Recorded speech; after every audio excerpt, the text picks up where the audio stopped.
bukas. Sa bakas na plinanong makatakas, kahit minsan na para nang walang bukas. Sa mga problema ng pagod at hirap na minsan naming pinangarap, na makahinga naman ng maluwag-luwag. Nagsimula sa balangkas na walang kulay, ang paggala kung saan-saan. Sa South daw, sa may Bulalakaw, sa kabila lang naman ng aming bayan, hanggang makarating sa ilagan ng Pinas. Sa Baguio na lang daw kami ay magpapalipas, nagambag-ambagan wallet na may walang laman, kahit Gcash ay di malagyan. Lumipas man ang maraming tao, ang balak ay dapat matuloy. Dahil maiksi lang ang buhay ngayon, paminsan-minsan naman ay huminahon. Tara na, tuloy na! Ayan na, mukhang nakikita ko na, plano natin nagkakakulay na. Natatanaw mo na ba ang kulay ng mga isla? Ang init ay lumalamig, makakababad na rin sa malamig na tubig. Sa wakas nagkakulay na ang drawing nating muntik ng mabura. Heto na mukhang tunay na talaga.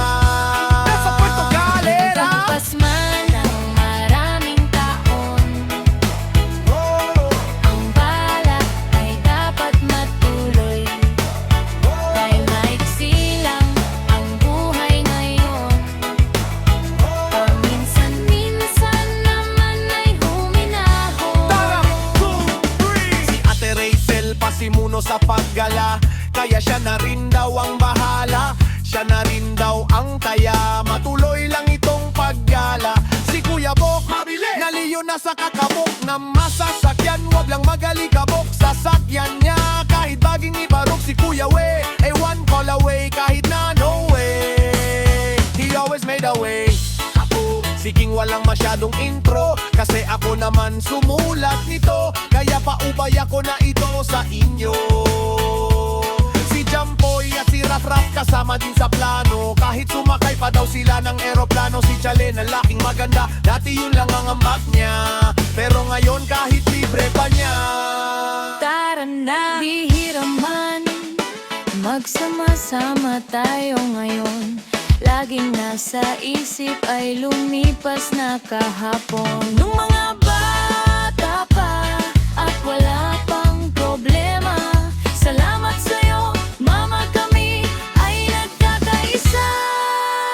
Pampamilyang saya, huwag problema, mag-focus sa tuwa, huwag sa gastos. Walang dapat ikahiya, relax lang, magsaya